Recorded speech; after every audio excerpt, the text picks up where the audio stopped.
हाय, तुमच्याशी रोज कट्ट्यावर भेटायचं असं ठरवलं होतं. रोज म्हणजे आठवड्यातून एकदा.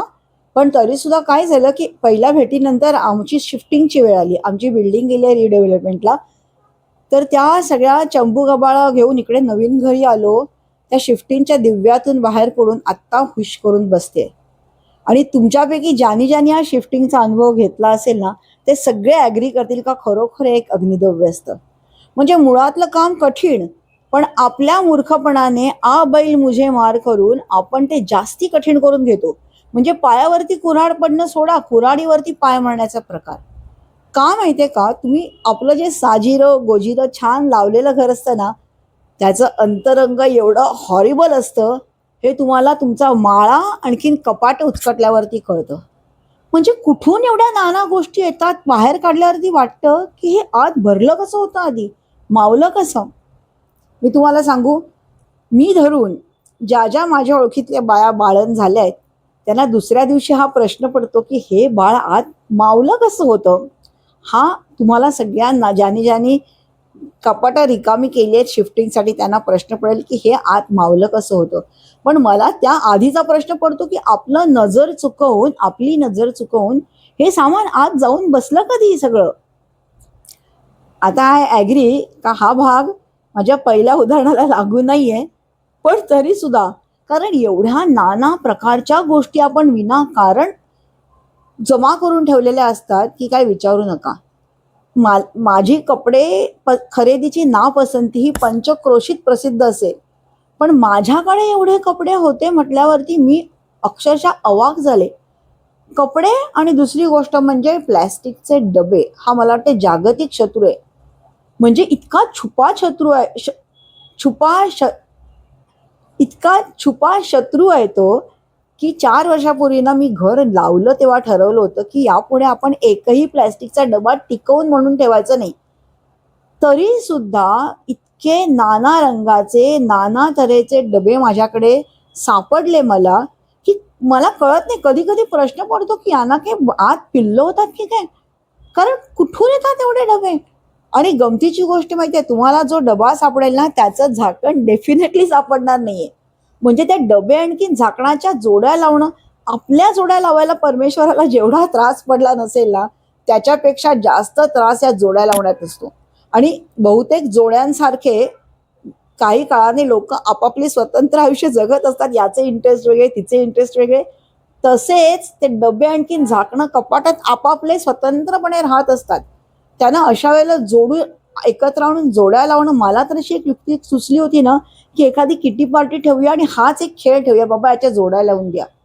म्हणजे आवश्यक असोत आवश्यक नसोत विचारू नका, इतक्या गोष्टी आपण विनाकारण जमा करून ठेवलेल्या असतात. आणि आता जमा झाल्या आणि आता त्या बदलून दुसरीकडे न्यायच्यात म्हटल्यावरती आपल्यातला एकदम दानशूर करणं जागा होतो आणि त्या गोष्टी आपण देऊन टाकण्याचा विचार करतो. आता गोष्टी देतोय का, तर आपल्या घरातला पसारा कमी करण्यासाठी. पण त्यात पण आपण इतका तरतम भाव करत असतो की हिला देऊ का तिला देऊ, याला इतकं दिलं मग दुसऱ्याला थोडंसं देऊया का. तुम्ही पण ॲग्री कराल ना, की आपल्याला नको असलेली गोष्ट दुसऱ्याला देणं हा काही दानशूरत्वाची खूण नाहीये ही, किंवा याच्यात काहीही मॅग्नॅनिमिटी नाहीये. पण तरी सुद्धा हा फुकटचा मोठेपणा घेण्याची ना आपल्या सगळ्यांमध्ये मला वाटतं थोडी थोडी खोड असते. म्हणजे मला असं वाटलं ना, की घर साफसफाई करणं हा एक म्हणजे एक आत्मज्ञानाचा एक मोठा मला धडा मिळाला खरोखर.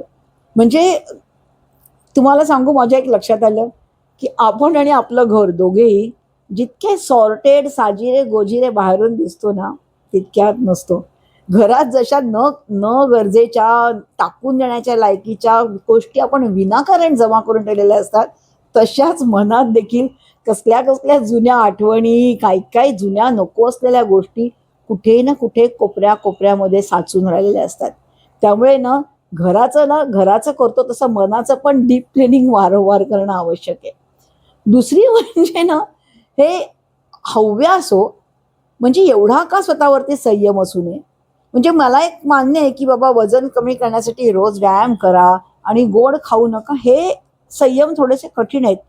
पण फुकट आलेले डबे गोळा करू नका, हा संयम का कठीण असावा. तरी सुद्धा तुमचे तुमचे कपाट उघडा आणि मला सांगा की तुम्ही पण या आजाराचे रोगी आहात की नाही ते. तिसरी गोष्ट म्हणजे हे की देताना पण अरे तुमचं घर साफ करायचं म्हणून देताय ना, द्या ना कोणाला तरी. पण नाही, थोडा थोडा तो म्हणजे असा त्यातल्या त्यात मोठेपणा हा सगळ्यांचा ते एक वीक पॉइंट आहे असं माझ्या लक्षात आलंय. तर काय म्हणजे ते घर साफ करण्याच्या काय दिव्य आणखीन काय प्रकार आहे तो, काय सांगू तुम्हाला त्याची कहाणी, पण तरी सुद्धा सांगतेच. नुसती आठवण सुद्धा करी काळजाचं पाणी, ओ काय सांगू तुम्हाला घर बदलाची कहाणी. कपड्यांचे ढीग आले कपाटातून खाली, पोतभर गोष्टी त्याला कुणी नाही वाली, अर्ध्या मुर्ध्या गोष्टींचे तर कितीतरी सेट, कोण जाणे इतके मग दिले कोणी भेट. माळावरच्या खोक्यात आजोबांची मच्छरदाणी, ओ काय सांगू तुम्हाला घर बदलाची कहाणी. 4 किसन्या 10 पिलर झारे छोटे मोठे, 4 किसन्या 10 पिलर झारे छोटे मोठे, उभे बारीक कुकर प्रेशर पॅन ठेवू कुठे. प्लॅस्टिकच्या डब्यांची तर मायंदाळी होती, फुक्कट येतात घरी तरी लळा लावतात किती. हव्यासाच्या खुणा दिसतात कशा ठिकठिकाणी, व काय सांगू तुम्हाला घर बदलाची कहाणी. ठेवणीतले कप त्यांना लागत नाही हात, धुवून पुसून बसतात पुन्हा जाऊन कपाटात. नाही म्हणता हाती येतात फोटो जुने जुने, स्पष्ट दिसतात डोळ्यापुढे कललेली उणे. काम पडे बाजू जीव त्यात रमे खुड्या वाणी, ओ काय सांगू तुम्हाला घर बदलाची कहाणी. कशासाठी करतो आपण गोळा हा पसारा, काडी काडी जमवण्यात जन्म जातो सारा. घ्यावे लागते दानशूर कर्णाचे मग रूप, कोणास काय द्यावे यावर चर्चा होते खूप. जड होते मन त्यावर सोडताना पाणी, आणि काय सांगू तुम्हाला घर बदलाची कहाणी. घर बदल म्हणजे आत्मज्ञानाचा झरा, घर बदल म्हणजे आत्मज्ञानाचा झरा. दिसतो आपल्याला आपला चेहरा खराखुरा, संसारातून मन काढून घ्यावे म्हणणे सोपे, संसारातून मन काढून घ्यावे म्हणणे सोपे, पण मनात खोल रुजली असतात आसक्तीची रोपे. चाल बदलून म्हणतो आपण तीच जुनी गाणी, आणि काय सांगणार तुम्हाला घर बदलाची कहाणी, पण तरी पण सांगितलीच. असेच कट्ट्यावर भेटत राहा, गप्पा मारू, काळजी घ्या आणि मजेत राहा.